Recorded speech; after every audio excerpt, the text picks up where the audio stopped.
From Relay FM, this is Connected, episode 132. Today's show is brought to you by Casper, Squarespace, and Away. My name is Mike Hurley, and I am joined by Mr. Federico Viticci. Hi, Federico. Ciao, Mike. And Mr. Stephen Hackett. How are you, Stephen Hackett? I'm good, Michael Hurley. So me and Federico pulled ourselves away from Zelda to be here today, so I think everybody should just consider how lucky that they are to have us. Yeah, you're very fortunate to have me and Mike in the podcast instead of, lost in the lands of Hyrule. It's so good, right?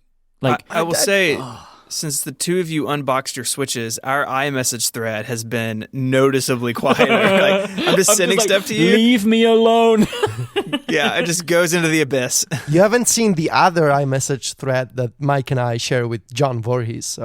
We've been talking about, the Nintendo Switch. It's just, how to make runs at the castle, like all the equipment that we need. It's a very different kind of thread going on over there. Yeah. But me and Federico will be doing our review on Remaster later on this week. So go subscribe to Remaster, and then me, Federico, and Shay, we're going to talk about the Nintendo Switch. If you are interested in finding out more, that's a good place for that. That's what they call Fallout, kids. It's good. It's pre-Fallout. It doesn't exist yet. Pre-Fallout. Mm-hmm. Okay. All right. Yeah. Okay. I'm looking forward to hearing it. I am very much on the fence about purchasing one, really only for Mario Kart, once it ships in, April? So I may end up with one to play Mario Kart with my kids. Because we have a Wii in the house. I don't know if you guys know this. Someone gave us a Wii, just randomly. It showed up at our house. And we've been playing some stuff with the kids. They really like Lego Batman, so we've been playing that. Those games are so good. They are good. Our 2-year-old, though, really wants to play with the other kids. And so what we have done, and one day he will hear this maybe and be upset with me, is we have given him a Wii controller that's not actually hooked up to anything. So he thinks he's playing with the other kids, but he's really not.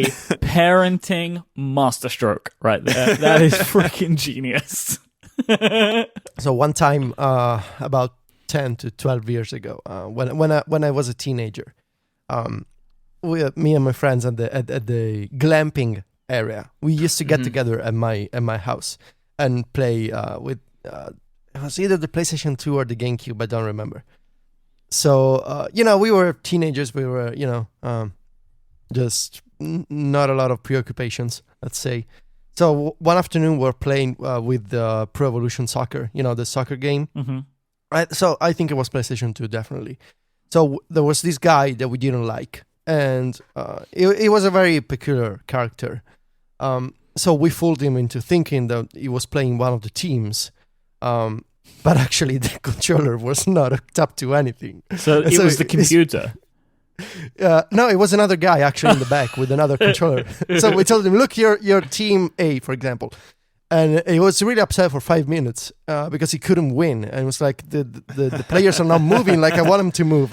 So I was crying in just laughing. It was amazing. But yeah, doing that for children, Stephen, is a whole another level of cruelty. I think it comes from a different place. I'm not sure it's a cruel place. Yeah, it's not cruel. It's I want no children to be screaming. And if he plays, then all children are screaming. So, yep.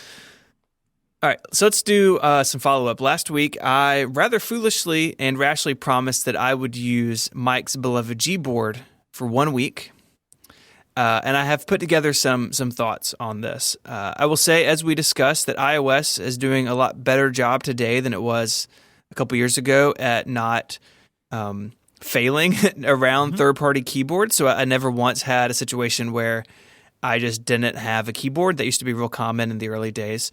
I have noticed a couple times I had Gboard and I had the text expander keyboard, and sometimes it wouldn't remember which one was the default, so I'd go to reply to a notification or something, and it pop up text expander instead of Gboard, even though Gboard had priority.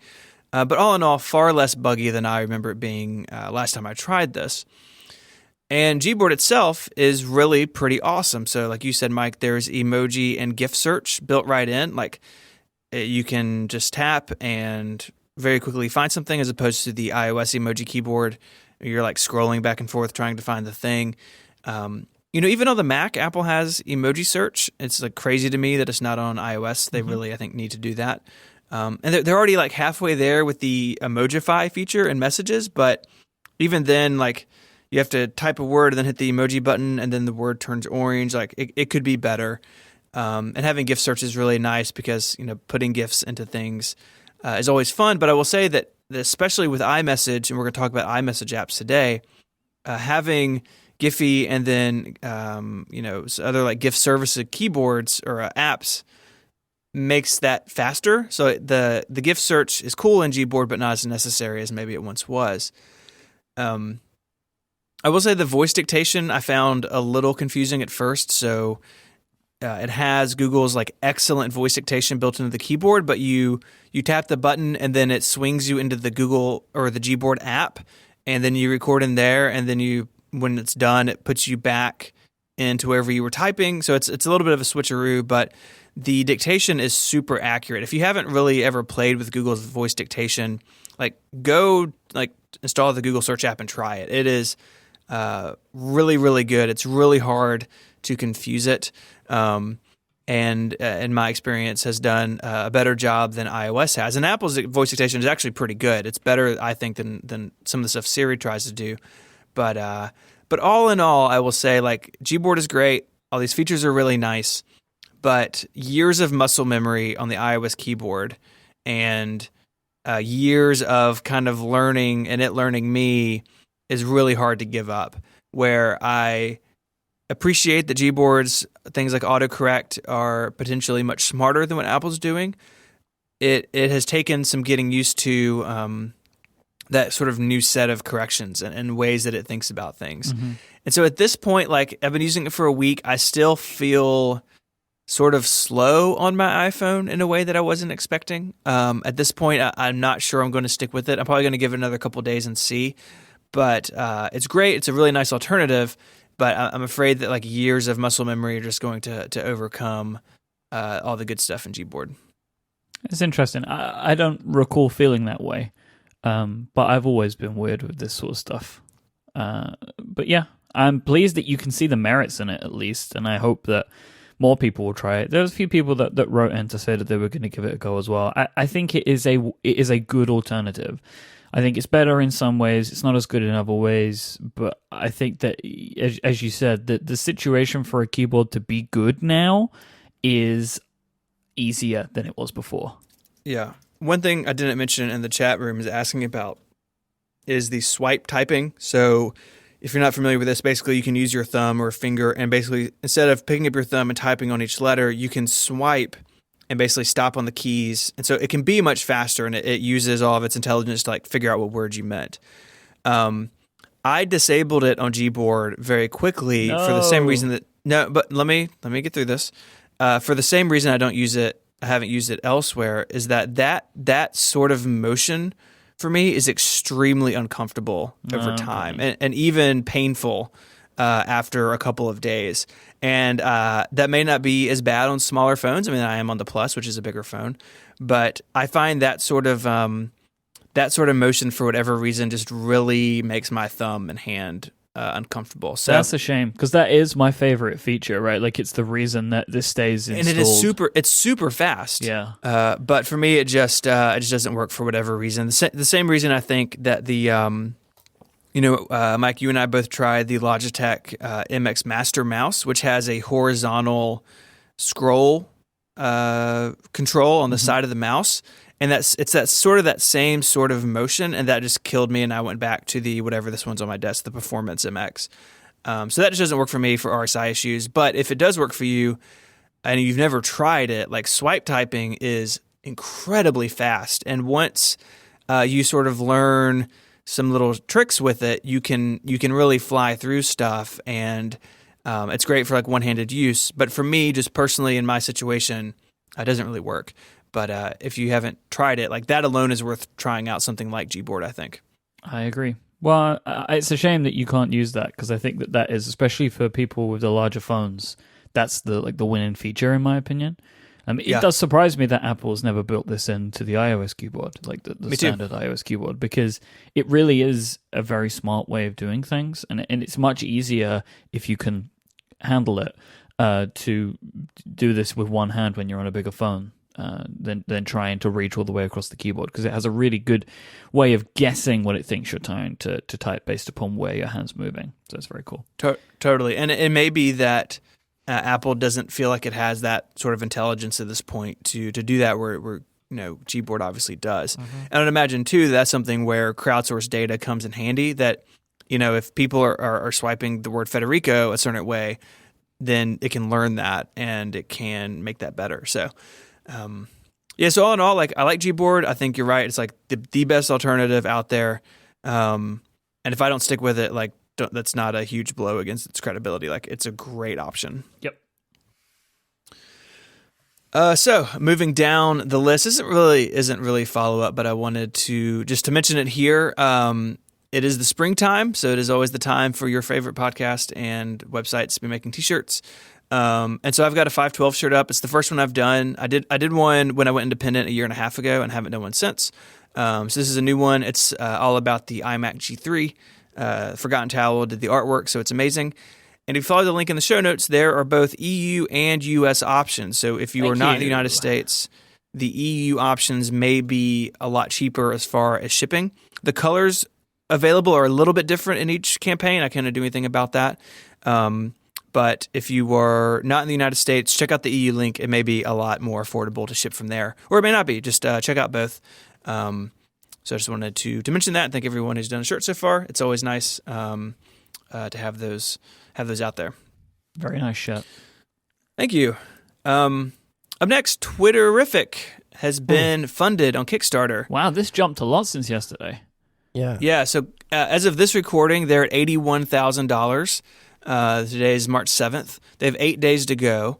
So they've reached that first level. As we talked about, they have a stretch goal of 100,000 to add things like direct messages and a bunch of other stuff I think should be there, but isn't. I'm hoping they get to 100,000. I backed this early on. I would like to have this client be full featured. So things like direct messages, lists, built-in Twitter search, built-in viewer for user profiles. Again, I don't understand how some of this stuff wasn't in their $75,000 plan, but I guess that ship has sailed. Oh, it got on Daring Fireball yesterday. That explains it. That did it. So hopefully they hit the 100,000 goal. It's nice now that you guys talked about this on Upgrade a little bit yesterday, but now that it is funded, I think there'll be people who feel more comfortable backing it. So if you haven't backed it yet and you're a Mac user and you want a good alternative to Tweetbot and don't want to use the first-party Twitter app because it's not super great, go check this out. I think it's going to be. I'm excited. I'm excited that I've backed it. I'm excited to start seeing the betas at some point, and I'm glad there'll be some competition in that space. What else? What else, my friends? We have Apple Pay. So Apple Pay is now in the land of Ireland and coming soon to the land of Vitici. Yeah, it's coming to Italy. The webpage has been updated. Apple has officially said there's a coming soon label, and they have confirmed the 3 banks that are going to be supported. There's a UniCredit, which is one of the biggest bank groups in Italy, and there's a Carrefour Bank, which is, I think it's also in France, and Boon, which is this payment system that basically creates, my understanding is it creates a virtual credit card, I think. It's supported in a bunch of countries, and it wasn't officially supported in Italy. There were a bunch of articles last year on how to create a Boon account in Italy with a fake US, UK method. I think I never followed the procedure. So now, in theory, Apple Pay is also gonna launch with Boon in Italy. Now, I'm very happy to see this. I'm not so happy about the fact that some of the other major banking groups are not gonna be supported in this initial rollout, including my bank, which is really one of the top 3 banking groups, and it's not included. So on the one hand, I feel like this is a repeat of other Apple Pay launches, and Apple is gonna add other banking institutions. But I've also been, I tweeted this morning, and I've been talking to people on Twitter, today after this announcement, and a lot of folks, especially in France, Spain, I think also Australia, they complained about the fact that after the initial launch, the Apple and the banks, they couldn't come to an agreement on the terms, on the licensing fees, and so even after a year, a full year after the initial launch, the supported banks are still the same ones. So in my tweet and in my link on Mac Stories, I said, it's fine, I'm going to wait. But even if I wait a full year, there's a strong chance that Apple won't work out the details with Italian banks. And so we, like France or like Spain or like Germany, I think, will be stuck with the same banks for another 12 months. So in some European countries, the situation is a bit different from the US, where Apple is rolling out, 20, 30 institutions every couple of weeks. It's different in Europe. And I'm pretty sure it's because Apple, basically doesn't want to agree with the banks on their terms. So I'm happy that it's happening.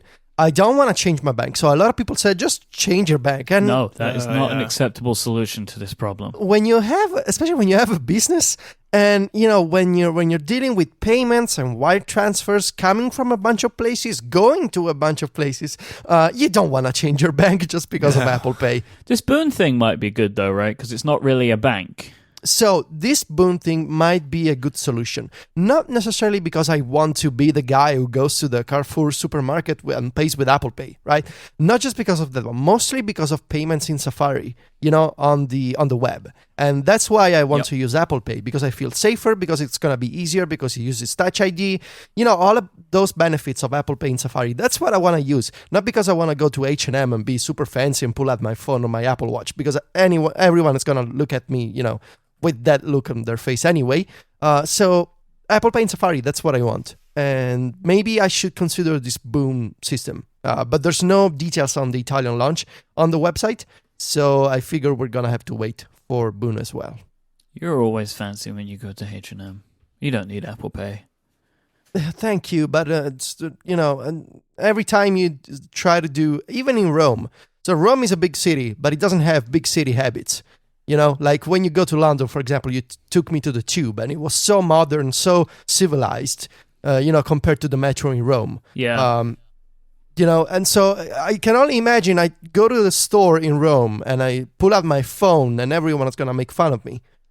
So because we're in Italy and, maybe it's a problem in Rome. Maybe it's slightly better if you go to Milan, which is, I feel like, has more of a European city vibe than Rome.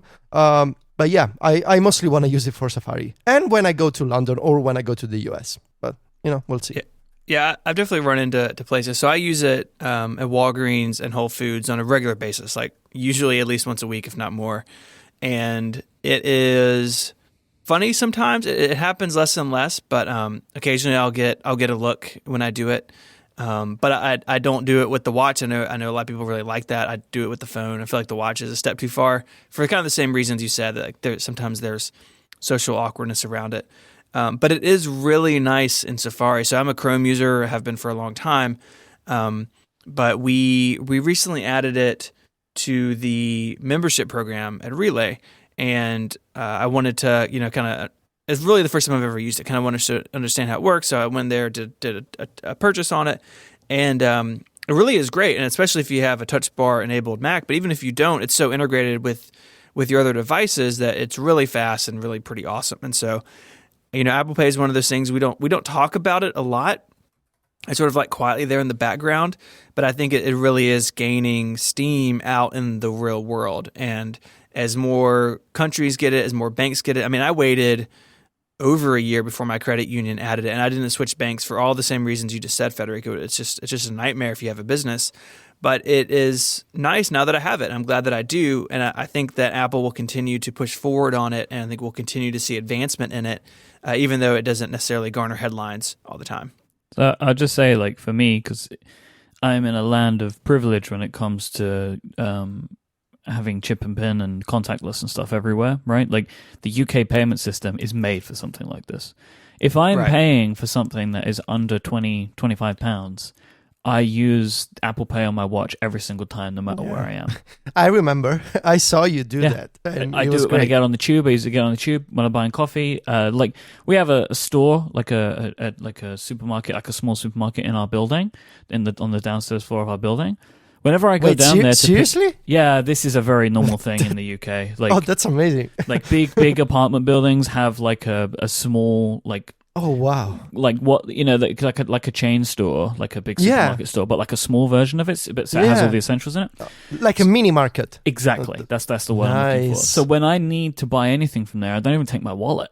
I don't even take my phone. I just use my watch. I don't need it. It's brilliant, and I use it all the time. And I do get the occasional look, but it's usually people saying that they think it's cool.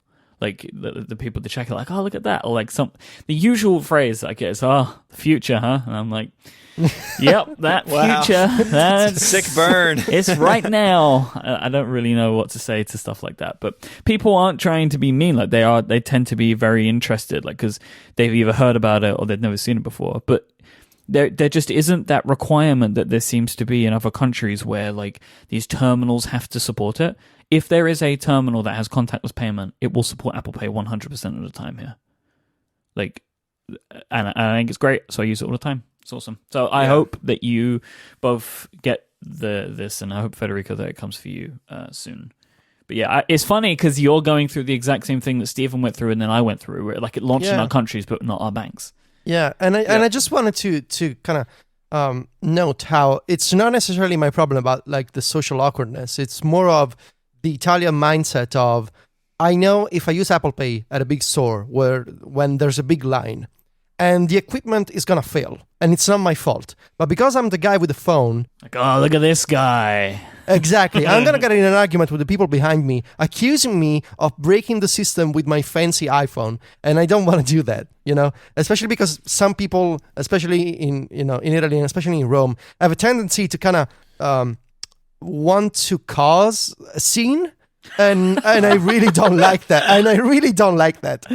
So I try to stay away from, getting into public arguments when waiting in line at the store. So, yeah. Today's show is brought to you by Casper. Hey, if you're in the UK and you've heard me talk about Casper before, but I thought, I can't get a Casper because I'm in the UK. They only deliver to the US and Canada. Well, let me tell you, dear friend, that now Casper delivers to the UK as well. So let me tell you all about it. Casper is a company focused on sleep that has created the perfect mattress that it sells direct to you, the consumer, eliminating those commission-driven inflated prices. Casper offers adaptive pillows and soft breathable sheets now, in addition to their mattress, which is an award-winning mattress. It was developed by Casper, by their team. It has a sleek design and is delivered in an impossibly small box. The Casper mattress is made of supportive memory foam, and it's got just the right sink and just the right bounce, and its breathable design helps you to regulate your temperature throughout the night. Casper's mattress has an average review of 4.8 stars from a bunch of online reviews. They have over 20,000 reviews that the Casper team have counted. So it is a loved mattress, and it's probably because it's successfully engineered at a shockingly fair price. Casper makes quality mattresses.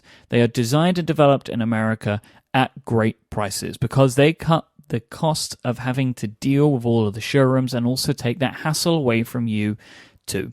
Buying a mattress of Casper is completely risk-free. They offer free delivery and free returns to the US, Canada, and now the UK as well, with a 100-night home trial. So this means you go to Casper, you choose the mattress that you want, you choose the size that you want. They'll send it to you in a box that's easy to get upstairs and easy to get into your home and get through the corridors and the doorways of your house. You open it up, you let it breathe, it sucks in air, comes to life, and you get to sleep on it. In your bed, in your sheets, in your pajamas, you get to sleep on it for 100 nights to make sure that it's right for you. If you don't love it, they'll pick it up and refund you everything. Casper understands how important it is to actually sleep on this thing before you commit to it, especially because you're going to spend such a long time, so many nights sleeping on your mattress. So go check it out. You get a 100-night home trial, and because you're a listener of this show, if you go to casper.com/connected and use the code connected at checkout, you will get $50 towards any mattress purchase, and if you're in my native homeland, that is £50. So there you go. Terms and conditions apply. Thank you so much to Casper for their support of this show. So last week, we spent a ton of time talking about a rumor that the Wall Street Journal will put out there that seemed to indicate that the next iPhone, the fancy iPhone of the three, will be getting a USB-C port. And we were talking a lot about what that would be and what that could look like. Our friend of the show, Ming-Chi Kuo, from KGI Security. Is he? I think he is now. We talk about him every week. They're like third person on the show, Fourth. Sorry, there are 3 of us already. 4th person. Anyway, and they published a note to say that based upon what he is aware of, that the next iPhone will keep the Lightning port, but will have the adoption of USB Type-C power delivery, so fast charging, like the iPad Pro 12.9 will have. See, I wish I made the point last week, because it sounds so obvious now that Apple has done this fast charging on the iPad Pro, and now it makes sense to bring that technology to, and that kind of benefit to other devices. Quick charge, which is a Qualcomm standard on Android phones, is amazing. You can, fast charge a Nexus 6P, for example, in less than an hour, I think. You can go to 70% in just a few minutes. Usually like 15 minutes or something like that. Yeah, it's amazing, right? And it sounds amazing. There are external battery packs with quick charge, and you don't get those benefits on the iPhone because Apple does, standard Lightning charge. But fast charging on the iPad Pro, I did an entire article last year. It's amazing. You can get to 80% relatively quickly, and it makes sense to have that kind of benefit to the iPhone as well. Now, the bigger problem here, I think, is if Apple changes, the default cable, so the cable that you get in the box, from a USB-A connector to a USB-C connector, that's probably going to be a problem, because airplanes, they have standard USB, they don't have USB-C. Yep, I ran into this exact problem a little while ago when I was on a sleeper train to Glasgow, and I took my charger with me. I just picked up a charger that was from the drawer, and it turned out it was the USB-C one. And then I was like, okay, I'll just plug it in when I get on the train. They didn't have plug sockets, but they had USB-A sockets, and then I had nothing to charge my phone with. So, exactly. But I do, for all of the same reasons we were talking about last week, right, this is still a thing that is interesting to me, right? Like, I would like the fast charging. I would like to see USB-C just eclipse USB-A because it is a better connector. But I am a little bit disappointed that we might not get to the world, at least this time around, where the iPhone goes to USB-C, because the more I think about it, the more that's something that I want. We went through the, I think, a fair, good list of pros and cons for USB-C on the iPhone last week. And now, according to Ming-Chi Kuo, it might be that Apple is kind of, edging towards the we should not ditch Lightning kind of side of the debate. And I think it makes sense for, the reasons that I outlined last week. There's an entire ecosystem of Lightning devices. Apple changed, gave even more importance to Lightning last year with the iPhone 7.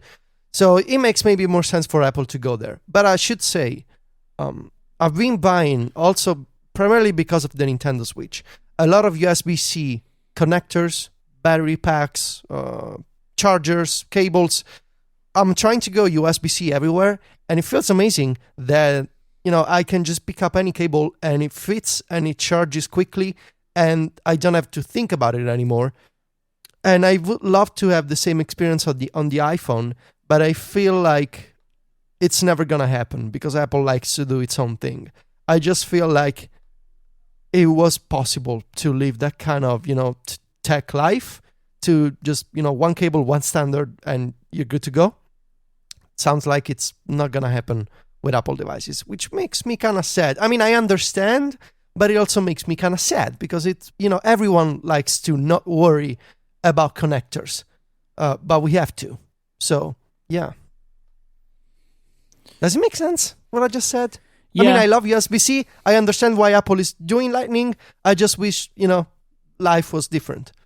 That's my... yeah. Yeah.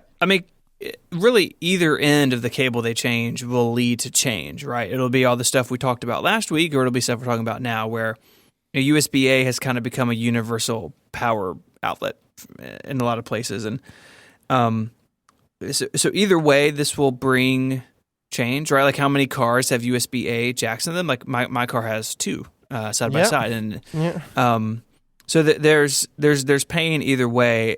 For me, if they don't do this, if they don't put it in the phone, but they put it on the other end of the cable and it allows for fast charging and stuff, like that'll be great. Fast charging is really nice. When I went from the 12.9 back to the 9.7 inch iPad Pro, that's one thing that that I miss. And so I think it would be, an evolutionary step to have that. My guess is after a week of reflecting on this and this article and some other things is that Lightning is here to stay, at least for a little while. I think all the reasons to move to USB-C are still valid, but my guess is that this is not going to be a 2017 thing, and that it may be a little bit slower than that. But either way, people will be cranky about it, and I think that's fine. I don't think that keeps Apple from doing anything, but I think it's something that we'll have to deal with in our lives. Let's talk a little bit about the iMac. So we're going to switch gears a little bit. I finally got around to reviewing my 27-inch 5K Retina iMac this past week. I've had it since the fall, but I wanted to spend some time with it before writing about it. This is the computer, Mike, that you use. You have one that's one generation older than mine. So I have the P3. Today as we record this is the new, the current iMac, the late 2015 model. I have late 2015. Don't throw that hate on me. Sorry. Yes. You have the 2015? This is all very confusing because the year changed and Apple hasn't done anything. The last one that came out, I bought because it was the second generation, the 5K Retina display. That's what I got. So we both have the late 2015. So we both have the wide color gamut. But a lot of our friends have these machines. Jason Snell has one. He has the first one before the wide color display. And I feel like a lot of people I know who are kind of making things for a living have one of these. Marco has one. The Syracuses have one. I think Merlin's got one. It seems to be a very popular option among people who still use a Mac at their desk. I mean, of course it is. Because there's no other good option. It's the only one. There isn't another one. Right. So I talked about this in my review. I think I talked about it on the show even, that if there was a Mac Pro that was viable, I would have probably purchased it. But there wasn't. And so I bought an iMac. And I'm really happy with the iMac, and we're going to get into that. But if you want a modern, powerful Mac, it's kind of your only option. I was using a Mac Pro, right? And I would probably still be using that Mac Pro if it didn't go bad on me. Right. And that complicates things, right? Not only are they old, but they had a bunch of failures, including the one you had, which was sadness. But because basically for me, I just want the most powerful machine that I can get for what I consider to be a relatively fair amount of money. It's sure. I use an iMac because it is the most powerful modern computer that I can buy. That is realistic for what I want to use it for. And a Mac Pro just isn't. Right. The Mac Pro still outperforms the iMac, but you're buying something that has not been improved any ever. Now going on, 3.5 years. So it's that's a real sticky situation. I know some professionals who do a lot more video stuff than what you and I do, who are kind of in a really bad situation where they're still using cheese grater Mac Pros. And I know one guy in particular needs to upgrade it, needs to replace it. And he just feels completely hamstrung because he's not going to buy a trash can Mac Pro, especially for the money. But his cheese grater is literally falling apart in his hands. So it's not a good situation, but we're not going to fully go into that today, of course. I did want to talk a little bit about refurbished Macs, and I was very curious if the two of you have ever purchased a refurbished Apple product. No. And if so, which ones? No, never. No, sorry, no. Never. We're no good so for why not? you here. So why not? Never wanted to. Every time I've bought a new computer, I've been in a situation where I would want either the newest thing or I was okay for the extra couple of $100 or whatever, it wasn't, sure. Or whenever I've gone to buy a new Mac, if I'm not buying it immediately when it comes out, I take a look at the refurb store. But a lot of times the savings aren't incredible. So, it's not something that I've done before. Yeah, I do the same. It's actually, I prefer to save money for longer and buy something that is new, because I don't like the idea of having to deal with something that has been owned before, and you never know what happens. I've used pre-owned cars for 10 years, and this year I saved money for several months, and then I bought a new car because I was fed up with the idea of this car has problems. Is it because I did something, or is it because someone else before did something to this car? So that's why I don't buy used products anymore, because I want to be sure that whatever's going on is either my fault or a factory problem. Sure, yeah. And I think those are both super fair reasons. That on the refurbished side, there may not always be exactly what you want. In fact, this machine has one thing that there's one spec that I bought that I wasn't super thrilled with, but I went ahead and did it for the savings. But and I think too, like there's a lot of truth to the idea that like this has been owned by somebody else. Now, Apple, when they refurbish a Mac, it comes out of the box as new. Anything that so when you return a product, so this iMac assumedly was purchased by somebody and then returned. If it was returned for a defect, my understanding, at least when I was there, and now it's been a long time ago, is that defective machines, depending on the defect, were not refurbished; that they were broken down and recycled, and machines that were just returned for a change of heart or something like that would be in the refurbished pool. And I don't know if that's still true or not. If you know, write me an email. But most importantly, they warranty them as new. So that comes with a year warranty. You can buy AppleCare for them, which I did, because an iMac, like I can't do anything. I can't open it. So anything that goes wrong with it, Apple's going to have to open. So I wanted AppleCare on this particular machine. So I agree with both of you. I think those are good reasons, but I think they're good counter reasons as well. I did it for the savings. So even though the company bought this, I wanted to be able to spend as little as possible to get really a machine with a terabyte SSD. That was my number one spec. Anything less than that on my work machine is just a lot of juggling, and that's a very expensive option. And so I wanted to help offset that desire with saving on some other things. And so I ended up with an i5. I really wanted an i7, but I looked at the refurb store for a while and one didn't pop up. So I went with the i5. And in all honesty, I've never been in a situation, even in Final Cut or in Logic or in Adobe Audition, which I'm slowly switching to, that I've ever said, oh man, I really wish I'd done the i7. Like I've never felt slighted by that option. So I'm okay with that. But I think that the experience is so good that the warranty situation is so good that I don't mind it. It's not my first refurbished Mac, but I don't always buy, like my MacBook Pro I bought new. But I think it's a nice option to at least, like Mike, like you said, like if you're going to buy a computer, at least like stop by there and see if something works for you. Now, I've never bought a refurbished iOS device, never bought a refurbished iPod, only a couple Macs here and there. But it's a good option if you're not familiar with it. But what I really want to get to today is, what does the future of the iMac hold? And I know, Federico, you have lots of thoughts on this. Yeah. I'm just waiting for the right moment to interject. Yeah. We've been joking off air that Federico needs a new computer, so maybe this new iMac will be for him.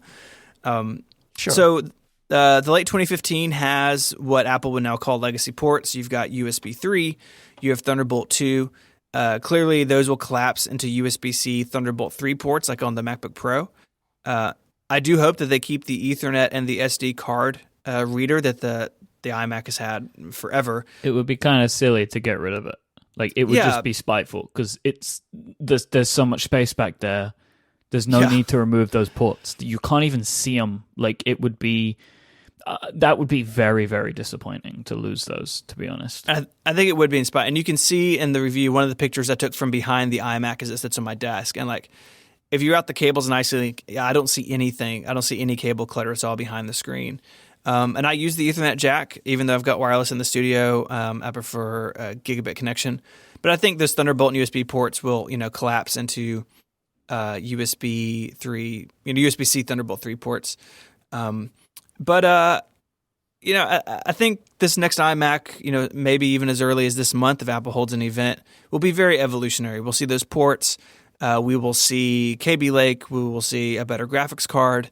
But I don't expect Apple to reinvent the iMac this year, or really maybe ever. It's been a very stable design really since like the G5 days when they first put the guts behind the display, and they've slowly been refining that now for like 10 years. Yeah, just been if not making it longer. slimmer and then changed the material. Like it's kind of, there hasn't been Right. there was a divergence, every now and then, but it's pretty much been the same kind of. You can see the lineage of the Concept. design, right? Like it's Totally. not like when they went from the G3 to the G4 to the G5. Like they were completely Right. different. But look at me, I know all the G's now. Look at you. Been spending too much time with you. And now, look, the kind of since we went to Intel, like you say, it's been effectively the same design. And I don't expect that to change anytime soon. I think one reason It's the perfect design for this computer. Yeah. Like, it works great. Yeah. But in the rumors have been the idea of an iMac Pro. So if the Mac Pro were to go away or Apple to replace it with a beefed up iMac, what would that look like? And there are a bunch of things that the Mac Pro has, even in its decrepit state, that the iMac does not. First and foremost, you got the Xeon processors. It gives you more than 4 cores. It gives you substantially more headroom when it comes to processing power. Those, of course, take up a lot more heat. They require a lot more power. They give off a lot more heat, and they take up more space. All 3 of those things the iMac doesn't really have to give. It also has error-correcting RAM up to 64 gigs. The current iMac tops out at 32, which is what I have in mind. HDMI out, second audio out, and the other big thing is the second GPU. And the GPUs in the Mac Pros are really tuned for like OpenGL computing type stuff. And the iMac uses you can get a nice video card in it. I mean, it's not a gaming card like John Syracuse would point out, but it is for most people a perfectly viable solution. So really, the Mac Pro is much more than it just being faster. That it has more professional parts. It is exponentially more flexible, and I just don't know if the iMac design would support that sort of system. Now, I am not a hardware engineer, but I can look at the Mac Pro, even the trash can, and look at all the cooling that is in there with that big fan and the thermal architecture. And I can look at my iMac and say, well, those two things, like, I don't know how they go together. Even if they were to return to the old thicker aluminum design before 2012 when they made the edges thin and the back of it is thicker, which is sort of silly, but it looks nice from the edge. Even with if they went back with a flat back, I just don't see how they put Xeons in this chassis. And more importantly, I don't see them spending the money to basically recreate the iMac, to reinvent it, to have a new design and call it an iMac Pro. Like, why not take that money and effort and fix whatever's wrong with the trash can? Like, the further we go, the more I believe the next Mac Pro will not be a trash can, that there is something inherently flawed in that design. They've been unable, at times they've been unwilling. They did skip a generation or two, seemingly on purpose, but seemingly unable to update that design for whatever reason. And my assumption has been that something in that design makes it impossible to update for whatever reason. And that if we see a new Mac Pro, that it will not be structurally the same as the trash can we have now. That it maybe they use the same external case, but the insides are way different. Maybe we see a new case, but I think something has gone horribly wrong. And if that's true, then why spend the money on like kind of taking an iMac and making it worse as opposed to making a Mac Pro with everything Pro users want? See what I'm saying? Like there's a tension there, and I don't see Apple tipping in favor of let's make an iMac worse and put a Xeon in it. Why do you think, though, that they would spend the money on a new design or fixing the trash can design, but not on adapting the iMac design? Well, I think there are two things. One, I don't know, and again, this is where like I'm just a layperson, but I don't know if even if you made the iMac thicker, I don't know how much thicker. I don't know how much larger an iMac would need to be to support things like Xeons and EEC RAM and the GPUs required. So it may be that that's a fool's errand anyways. And we're going to get into in a minute, like what if Apple gave up some of that stuff. But I think if they are committed to having those features, then ultimately a case designed for those features makes more sense. Shoehorning them into something that was designed for an i5 or an i7 may not be the right answer. There's lots of assumptions there, right? Like this is fun conjecture hour on Connected, but it's something that I struggle to see how it would work out the other way. So what do you think then? I mean, I think a couple of things could happen. I think that, I mean, obviously, like the Mac Pro could just go away and you're told to buy an iMac and tough luck. I think if that were going to be the case, it would have already happened. Like, why in the world is it still for sale 3.5 years later? I think there's a middle ground where they could say, the iMac's still going to have an i7 in it. They give up the Xeons. They give up EEC RAM, which would make a lot of professional users upset. But maybe they move to like external GPUs over Thunderbolt 3. Thunderbolt 2 supported that. There were a couple of cards and chassis you can buy for that. I don't think they ever really took off. I think they were always kind of buggy in Mac OS. They would need to really put their heart into it and make it a viable option. But they could say, hey, you can buy an iMac, but if you need a lot more GPU power, then you can go buy this external GPU, but in this case we designed or that we partnered with whoever to make, and it gets you like halfway there between where we are now and the Mac Pro. I'm not sure that's super Apple-like. Like I'm not sure that their solution would be buy a breakout box. That seems sort of very un-Apple, very un-Johnny Ive to like put another box in your desk with a cable running to it. But is that the company that would work with LG for a monitor? I mean, who knows, right? Like... who didn't quality check it against Wi-Fi? Like, who knows? I mean, this is all like kind of out there, but it's a possible route. Mm-hmm. And then the third one is that they replace the Mac Pro with something. So I just don't know. I just don't know how important this is to Apple. I don't know how important it is to their product line where they want to go with things. But the idea of Apple just taking the Mac Pro guts and putting in a thicker iMac, I think that is a super problematic route. And I'm not sure that would even work or that it'd be worth it or even that users would accept it. There's a big case for having external displays and having multiple of them and not having your computer in your display. Like, there are pros who want that sort of modularity. Mm-hmm. And now, of course, a lot of those pros have given it up already, right? Because a lot of us have moved to iMacs. Like, Mike, you and I and people like Mark are like, we are the customer for the Mac Pro, right? Like, we're not developers, but you and I are in professional applications all day, every day, rendering audio, rendering video. And 10 years ago, we would have bought a Mac Pro, like hands down, because the iMac was not a professional option.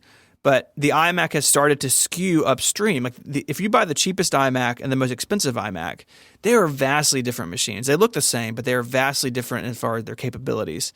And that is a relatively new thing in the Mac line. And so you have some pros that are okay with the iMac, but you still have some pros who, for whatever reason, want or need those things that have been reserved in the Mac Pro bucket for so long. And those people, this is not new, it's not a new concept, but those people are understandably worried. And I think holding out the idea that Apple's going to make an all-in-one for those users, I'm just not sure I buy it.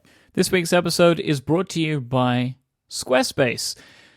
Enter the offer code WORLD at checkout and you will get 10% off your first purchase. Make your next move with Squarespace. They let you easily create the website for that next idea that you've had rattling around in your brain. And with the ability to grab a unique domain name, take advantage of award-winning templates and more, they are the place for you to put your thoughts out to the world.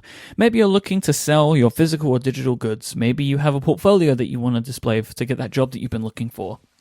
Maybe you want to create a blog to share your theories about what Apple's going to do with the Mac Pro. Squarespace is the all-in-one platform that lets you do any or all of those things. There's nothing to install, no patches to worry about, and no upgrades needed. They take care of all of that stuff. Squarespace have got your back. They have 24/7 award-winning customer support. If you need any help, they'll be there. They can get you through it. Don't worry. They'll let you quickly and easily grab that unique domain name to give yourself the brand that you've been looking for. And the award-winning templates that you can take advantage of for your site are very easily customizable with their WYSIWYG page building system. And they all feature responsive web design, so your site is going to look great on all devices. Squarespace is perfect for you if you have an idea and you just don't want to deal with putting a website together. Maybe you've never done it before and you don't know what you're doing. Maybe you're someone like me. I don't know how to code a website. Who knows?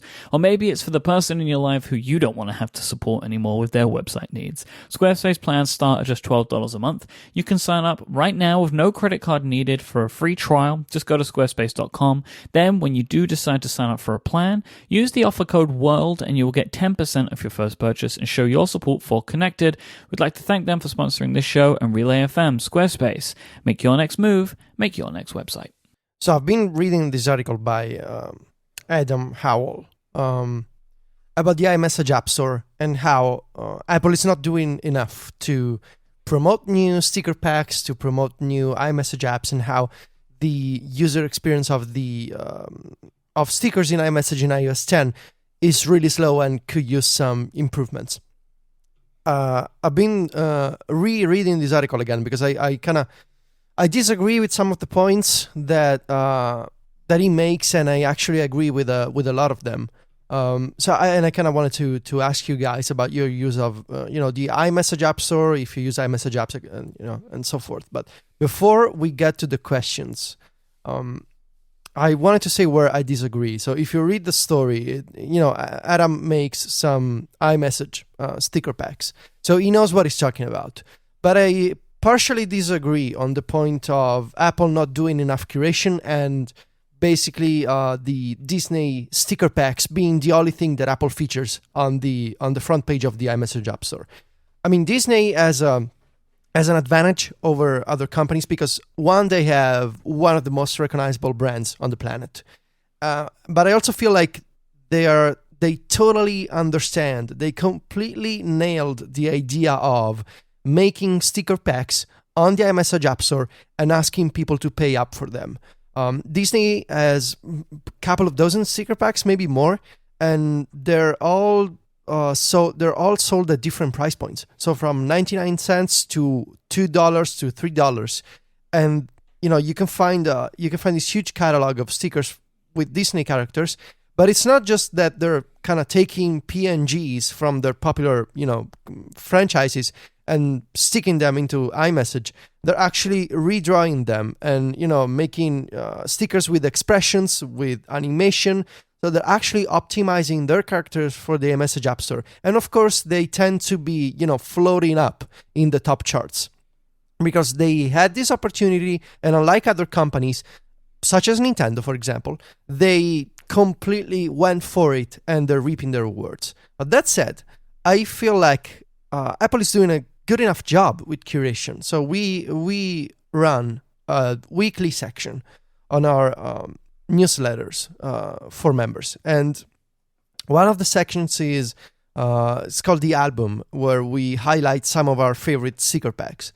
So we browse the iMessage App Store inside of Messages every week, and I feel like maybe not as often as the full iOS App Store, but at least twice a week, Apple launches new sections, Apple features new sticker packs, new iMessage apps, and they try to update existing sections with new sticker packs. So, for example, there's a section called Keep It Weird, which is one of our favorites, where Apple features these weird, odd, I don't know how to describe them, sticker packs. And they're constantly adding new packs to this section.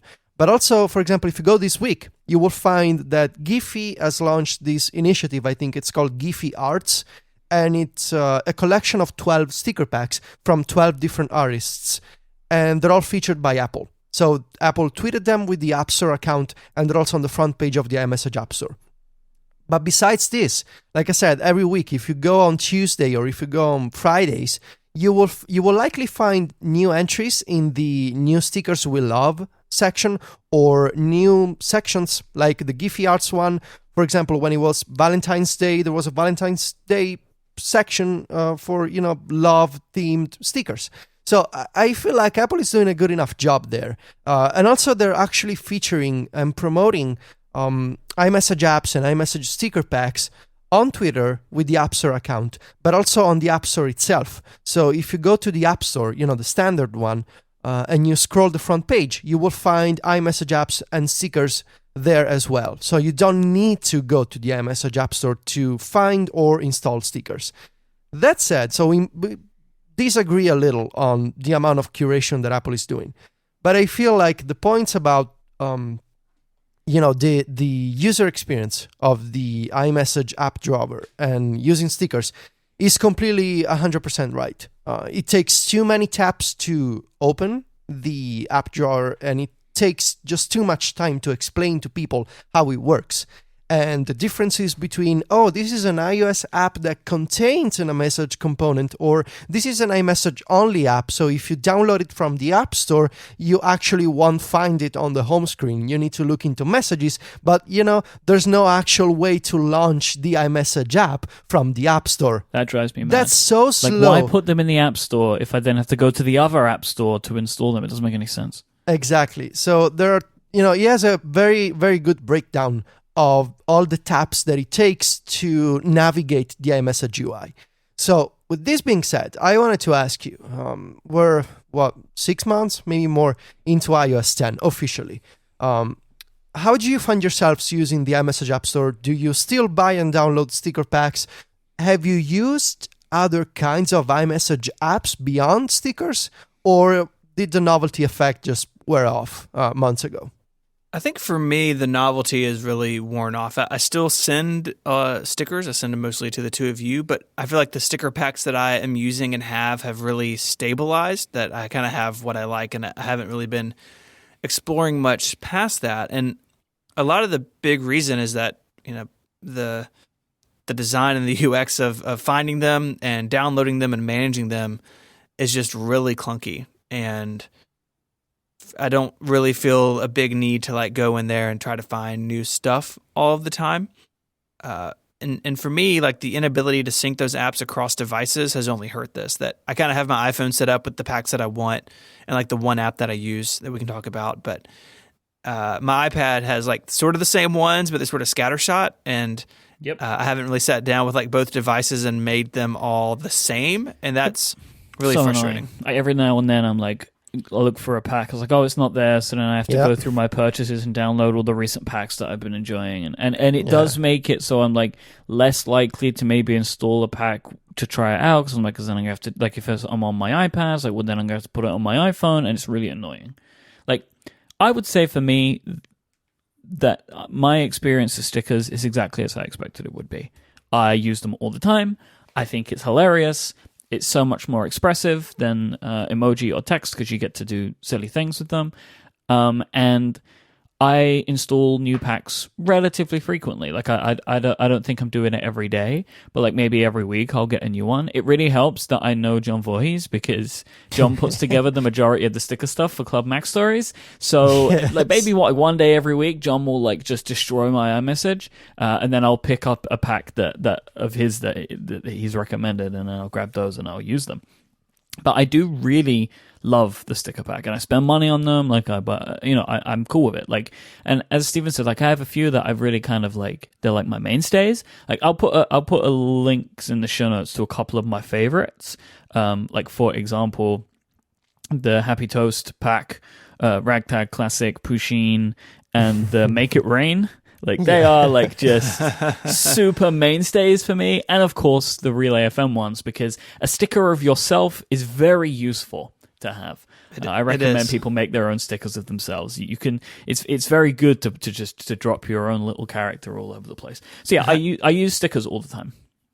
And there is an app that we should point out that you can basically give it images and it makes your own stickers. It is called Sticker Book. So I have one, listeners may know, of the BlaBlaCar little guy. He's very frightening looking. And so sometimes I drop that in iMessage. So you can make your own pretty easily. You don't have to do the whole Xcode thing. But I just feel like it's, I don't know. I feel like there was a lot of excitement around it at first, and it sort of leveled off. What I don't use is apps. Yeah, especially for apps. And Apple is really trying here, I think, at least in terms of promotion. There's always, when they update the iMessage App Store, when they update the App Store, they always update both the stickers, so the featured sticker packs, and the iMessage apps. And there are some cool ideas, right? I don't know, sharing music or playing games. There are calendar apps, for example. Remember in my iOS 10 review, I imagined this 1, 2, 3 tree planner from developer Mike Hurley, which is a guy called just like you, Mike. It's Mike with an I, not with a like yours, but and he lives in Scotland, not in London,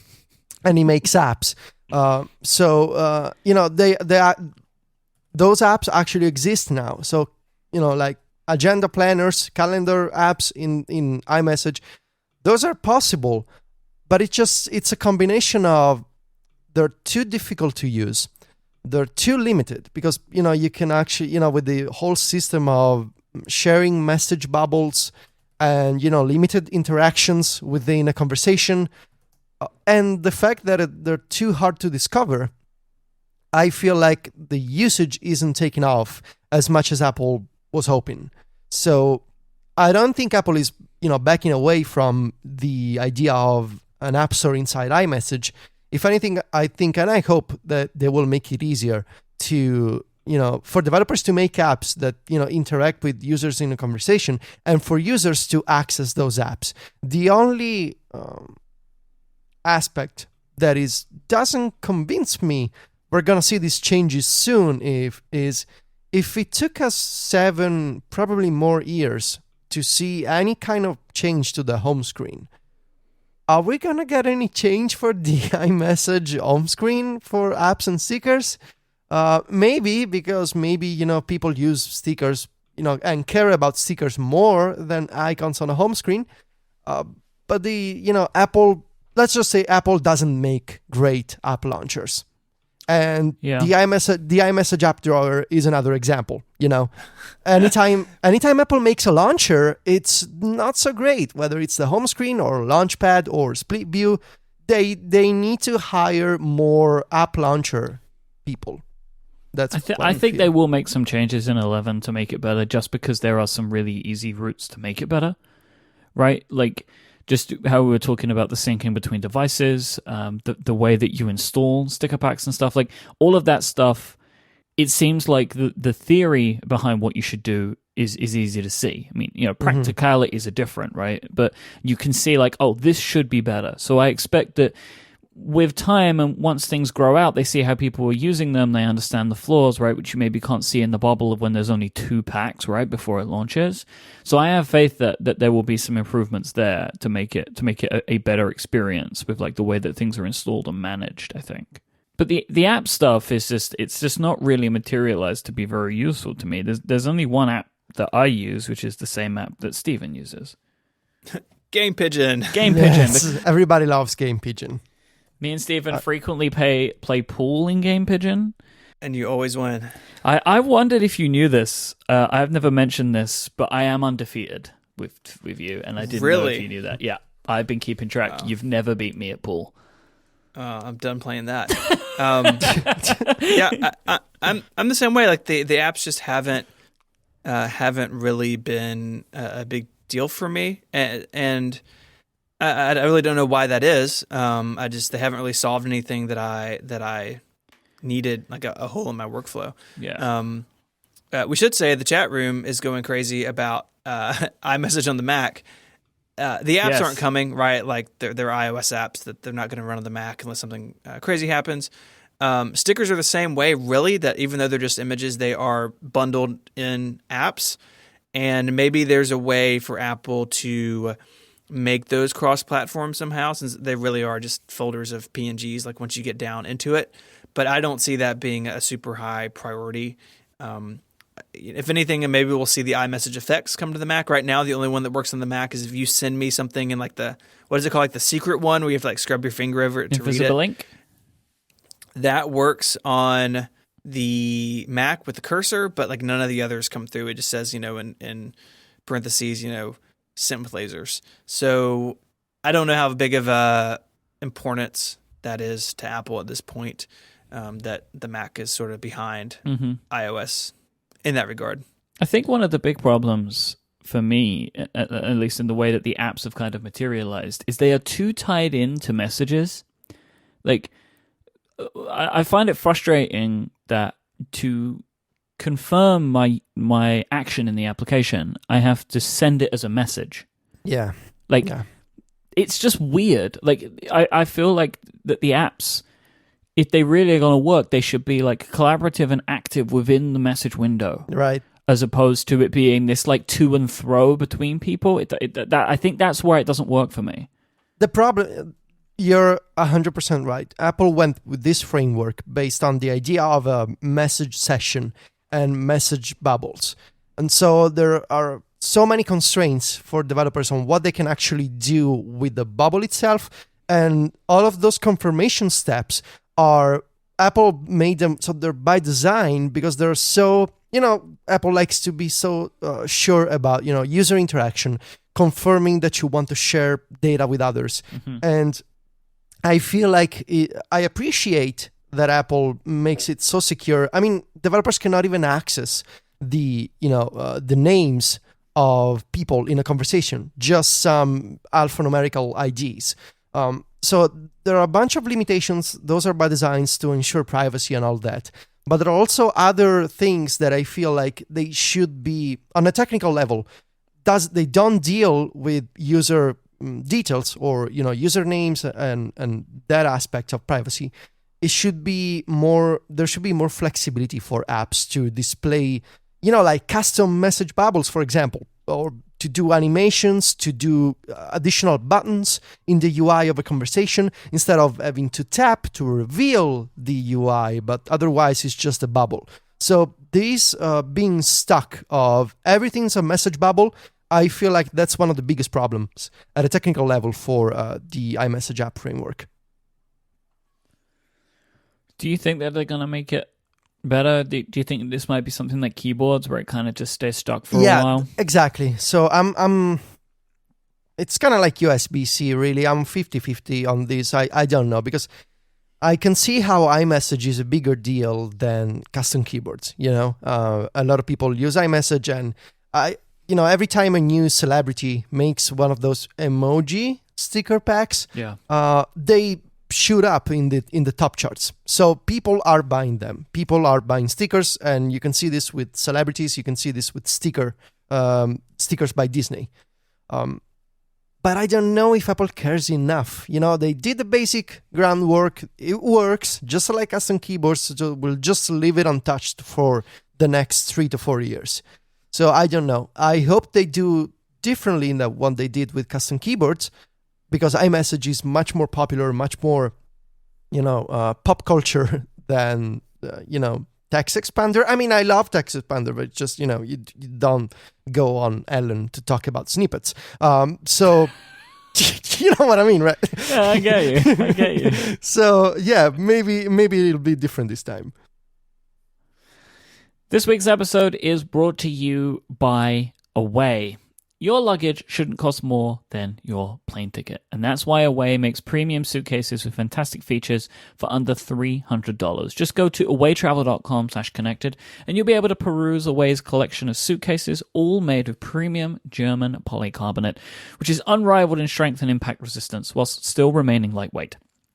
Away offers 4 sizes of suitcase: the carry-on, the bigger carry-on, the medium, and the large. I really love the simplicity of those names. Like, you're not going to get mixed up as what one you're buying. And they have 9 fantastic colors for you to choose from as well. The interior of an Away suitcase features a patent-pending compression system, which is incredibly helpful if you're an overpacker. Away's carry-on are compliant with all major US airlines as well, while still maximizing the amount you can pack, so you'll be able to fit it in the overhead. All Away cases feature 4 360-degree spinner wheels. 4 wheels is so much better than 2. If you've never used a 4-wheel suitcase, you are missing out. Like, it is more than double the better. They have TSA combination locks built right in, and a removable washable laundry bag as well. So it's built right in, so you can just put your washable laundry in, and it keeps separated from the rest of the stuff in your case if you're traveling. But personally, my single favorite feature of my Away case, the carry-on case that I have, is that it comes with an integrated USB power brick. Both sizes of the carry-on that Away do feature USB ports right in the top, so you can charge your needed devices whilst traveling. A single charge of the Away carry-on battery can provide enough charge for you to charge your iPhone 5 times, so you'll never be without power again when you're on your trip.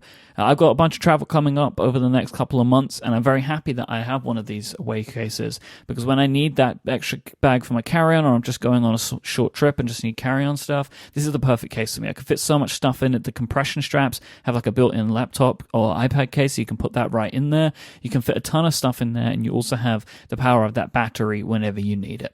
Away believes in the quality of their products, so they give a lifetime guarantee on their cases. If anything breaks, they'll fix or replace it for life. They also have a 100-day trial. Live with it, travel with it, and if at any point you decide the Away case isn't for you, you'll return it for a full refund, no questions asked. Travel smarter with the suitcase that charges your phone. To find out more about Away, go to awaytravel.com/connected, and if you use the code connected at checkout, you'll get $20 off of any of their suitcases. That's awaytravel.com/connected and the code connected for $20 off.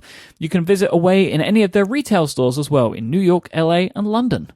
Thank you so much to Away for their support of this show and Relay FM. On this show, and especially Mike and I, we talk a lot about replacing our Macs with iPads and working from iOS. And, we love working on iOS. We've been, we switched many of our tasks from desktop computers to, just do it on the iPad. But I've seen a lot of people lately just fall into the trap of thinking that the iPad is perfect and that people who use Macs are they don't know better, that, they're using Macs because they're old and stupid. And I don't think that's true. I'm just I agree. It's not true. It is not true. It's, we try to say very frequently that we completely understand why some folks need to work on a Mac, why some other people need to work on a Windows PC. And it's completely reasonable, I think.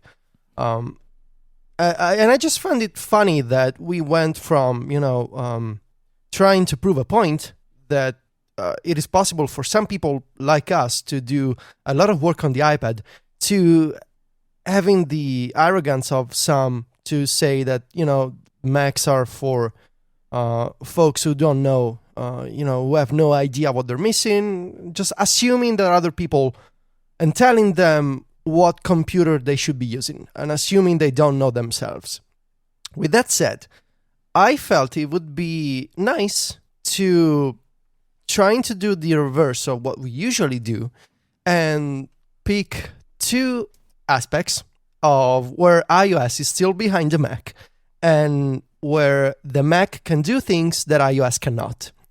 And because I felt like a lot of people wouldn't expect that from Mike and I. So we've been very nice to the Mac today, I think, in general, We have.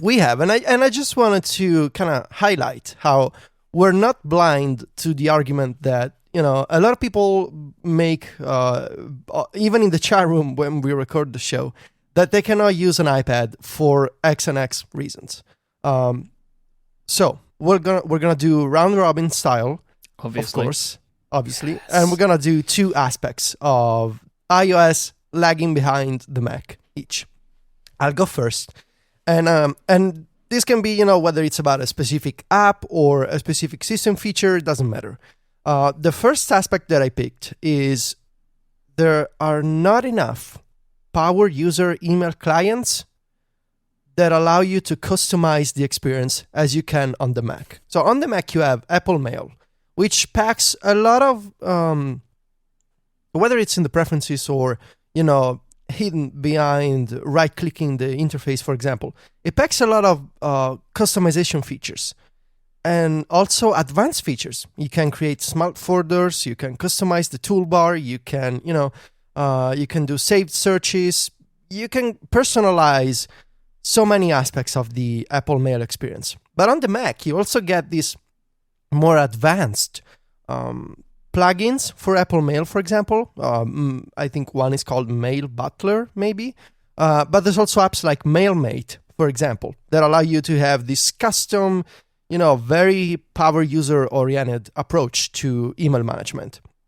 And on iOS, I feel like a lot of the modern email clients are just trying to, don't want to say copy, but to be very eerily inspired by Mailbox and trying to do just the bare minimum work to resemble Mailbox. Or Sparrow, even. Or Sparrow. Yeah, good memory. Rest in peace, man. Yeah, always. Without trying to go beyond, the traditional feature set of the modern iOS email client. So if you think of the modern iOS email app, you think of snoozing, you think of custom gestures, maybe some 3D touch here and there, maybe an iPad component. but those apps usually don't have all of the features of an email client on the Mac. And I'm gonna be very specific here. For example, if you are a SaneBox user, so you deal with mailboxes for newsletters and unimportant messages, or really if you're just any kind of user who uses folders to manage their email, on iOS you're gonna have a hard time to find an email client that allows you to, for example, mark some mailboxes as favorites and put them in a more important position in the sidebar, or to assign custom colors to those favorites, or to customize the archiving experience so that when you archive a message that is already in a folder, it doesn't go back to the inbox, but it goes into all mail. If you use Gmail, you're going to be familiar with this problem. Now, it is possible. There are some, you can do favorite mailboxes in Apple Mail, and you can do favorites, gestures, and colors in AirMail. But the more I think about it, the more it feels like AirMail is the only option for power users, and I would love to have more options, and I would love to have, different approaches to power user email on iOS. Because AirMail is fantastic, and I love the app, but it doesn't have the most polished interface, and it's not as fast or as glitch-free as I would like it to be. I would love to have an app that is as polished as Apple Mail and as powerful as AirMail, but that's not possible yet. And I continue to try email clients on a regular basis. Newton could be an interesting contender, but they lack several of these features that I mentioned. And I feel like these apps, Gmail, Outlook, Email by Easily Do, there are so many. They tend to have the same basic feature set. Every email client likes to do snoozing these days, but they don't go, the extra mile to be more like an email client on the Mac. And I feel like whenever I have to do some more complex email management, that isn't really complex if you talk to any Mac user, I need to go through so many hoops on iOS, or I just need to use AirMail. But, I like to have more choice. Yeah, I see what you're saying, right? Because I think a lot of the mindset that people take these days when they're creating apps like this is to try and make them simple, right? To try and do a lot of things for you. I don't want simple. Exactly. This is one of the applications where I think you can go super granular, which is why I like AirMail, because it is the most of all of them, right? Like it has like 1 million settings, but an email application, I want 1 million settings. Right, that is like the one type of app that I can think of where I want to get super granular over the way that I do things. Email is definitely one of them. So I'm going to go with an easy one for my first pick. Like it's an obvious one, but just the way that audio is dealt with on iOS is so frustrating. Like, all I want to be able to do is to have a Skype call and record it. Yeah, it would be amazing if I could get it in one place. I would obviously ideally like 2 places, right? Like I can have on the Mac, right? I'm recording with Ecamm Call Recorder and Audio Hijack for redundancy right now. Basically, I can't ever feel comfortable moving to an iOS workflow for recording podcasts until I can do this, because I need the redundancy. Like I have had enough times where like a recording has failed and I want to have it in 2 places, because if I lose it, well, that's gone now. And I really just want to see iOS become more capable when it comes to dealing with audio streams through applications. Please do not send me links to that thing. You know what I'm talking about? That came with GarageBand. That like spec where you could have audio being recorded. Yeah. Oh no! I know about it. No one supports it, so don't send me it. I'm not interested. We need Apple needs to create just a new framework for the way the audio is dealt, so applications can take control of it. And it's not about Skype having the ability to record; it's other apps being able to record Skype. That's what needs to happen.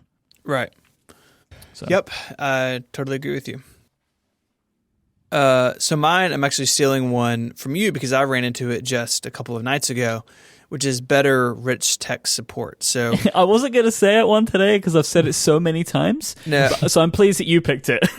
Yeah, well, it burned me down the other night where I was trying to copy an outline from notes into Mail, I think, or into Airmail, Mm-hmm. and basically it just stripped all the formatting away. So it's like just a bunch of text. Like that's not at all what I want. And apps have to implement different controls for outlines, bold, italics, etc.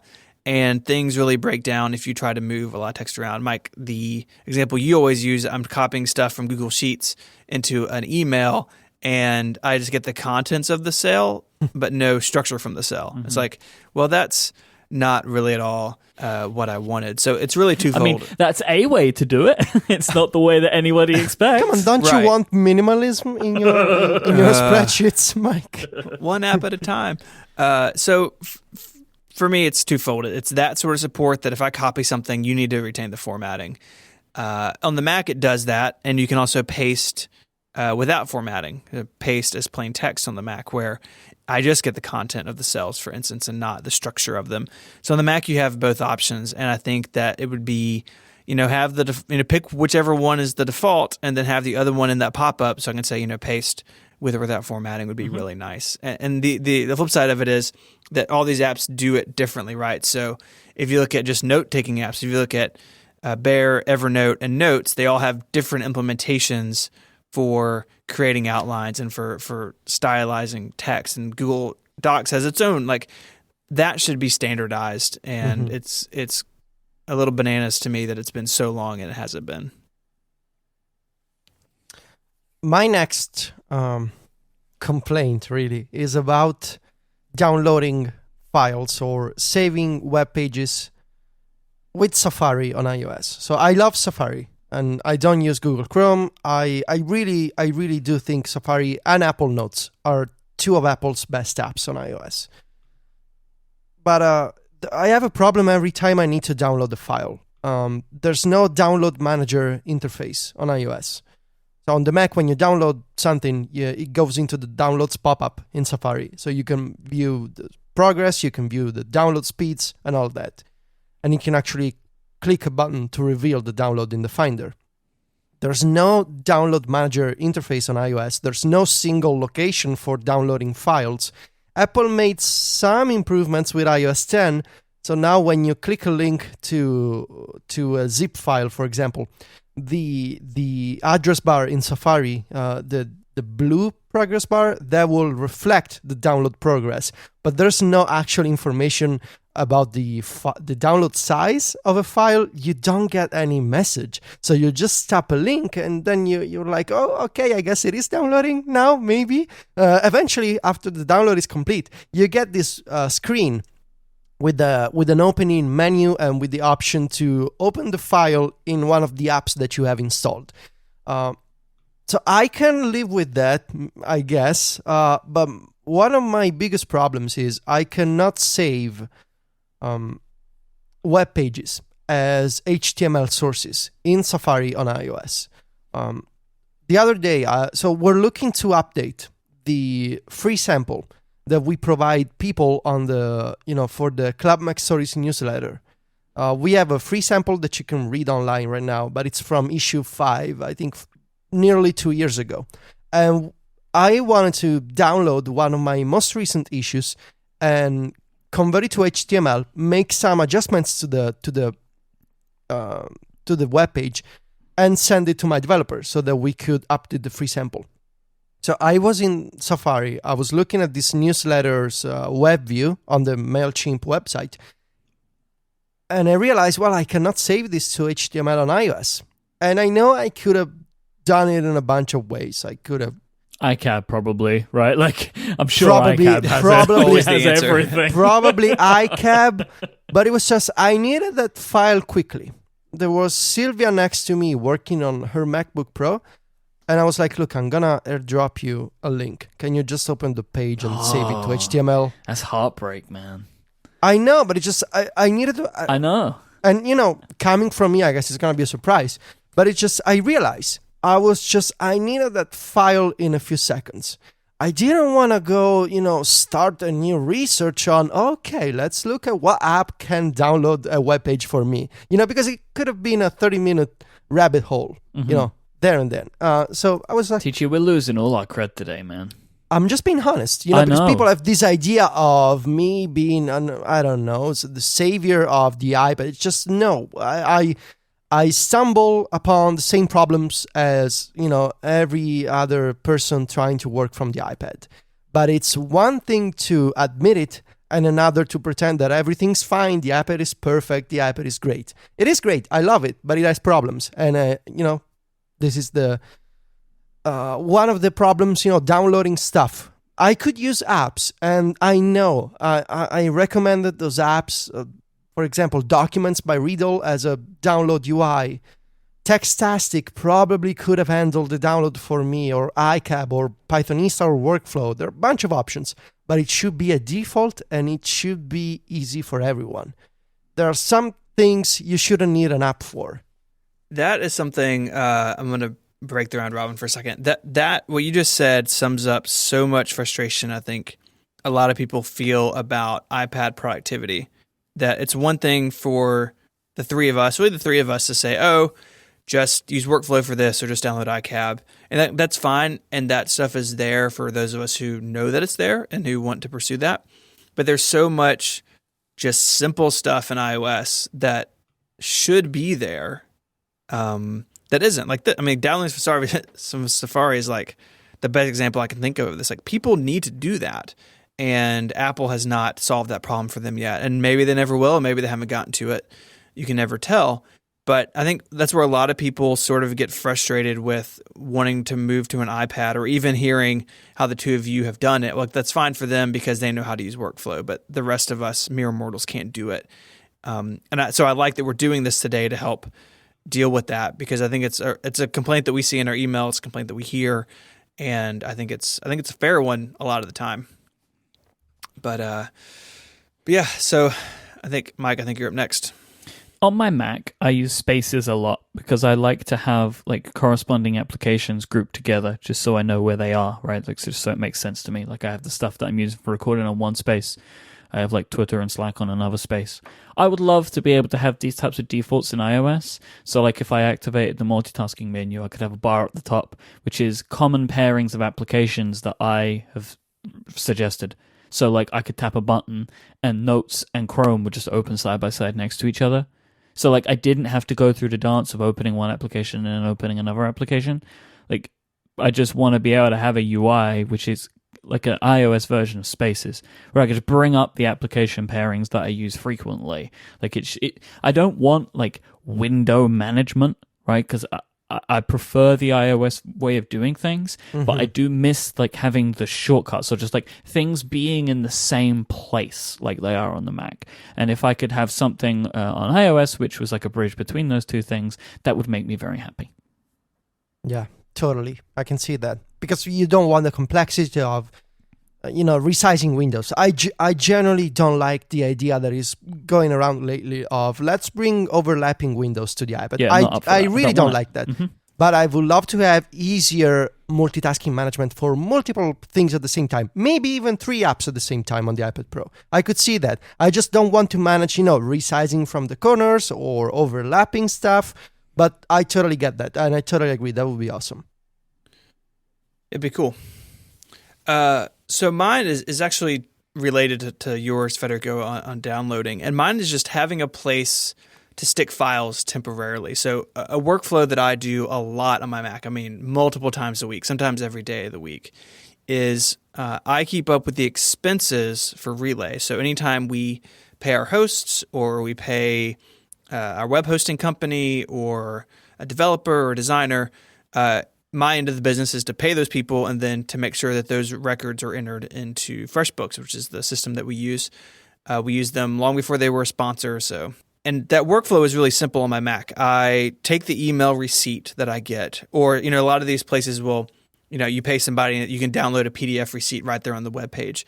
I'll either create or save that PDF onto my desktop. I'll go to FreshBooks. I'll enter the expense, and I will attach that PDF receipt to the expense. So I have a paper trail of the money that I'm spending out of the company. Like I said, I do this all the time, and I do it on my Mac because it's much faster and much easier. Now, you can create a PDF on iOS from a bunch of different ways. You can do it from the print screen if you know the really stupid like hidden PDF make button thing that you have to like, what is it? You have to force touch on the iPhone or like squeeze in on iOS. Like just make it a button. Apple, just make it a stupid button. If you use AirMail, if you use other apps, you can do it a bunch of different ways. You can use Workflow to create a PDF. But then you have to stick it somewhere. So you can create a PDF and then you could upload it to iCloud Drive. So in my iCloud Drive, I have a folder called Temp, where if I do this sort of thing, I have a place to stick it. You can put it on Dropbox. But it's a lot of dancing around. It's a lot of making the PDF, putting it in a document provider, going to the browser, attaching the thing, going back to the document provider. If you're not using iCloud, you have to tell it, no, I don't want iCloud. I want it in Dropbox.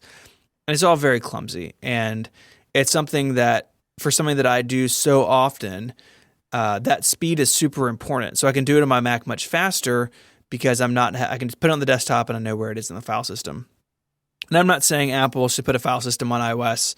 I think the document picker just needs to be better and to be faster and to have the option for local storage that, hey, you know what? I don't want to wait for iCloud Drive to pull this in. I don't want to wait for Dropbox to sync. I just want to put it in this folder for like 4 seconds so I can go put it somewhere else. And that sort of like local cache, like I don't need Finder. You could do that in the document provider interface. Just give me a local option that's fast. And that would definitely, especially coupled with PDF creation, which has like been built into OS X since day one. Because fun fact, all the graphics in OS X are powered by PDF. And that's all been built in for the Mac for a long time. And so making PDFs being faster, getting to them faster in a file system would definitely make my life on the iPad a lot better. So there you go. Whew. Nothing's perfect, including iOS. Thank you so much for listening to this week's episode of Connected. If you'd like to find our show notes, head on over to relay.fm/connected/132. If you want to find Federico online, he is at Viticci on Twitter, VITICCI, and at macstories.net. Steven is at 512pixels.net, and he is at ISMH on Twitter, and I am at iMyke, IMYKE. Thanks again to our sponsors this week for supporting the show. That's Away, Casper, and Squarespace. And most of all, thank you for listening. Until next time, say goodbye, guys. Arrivederci. Adios.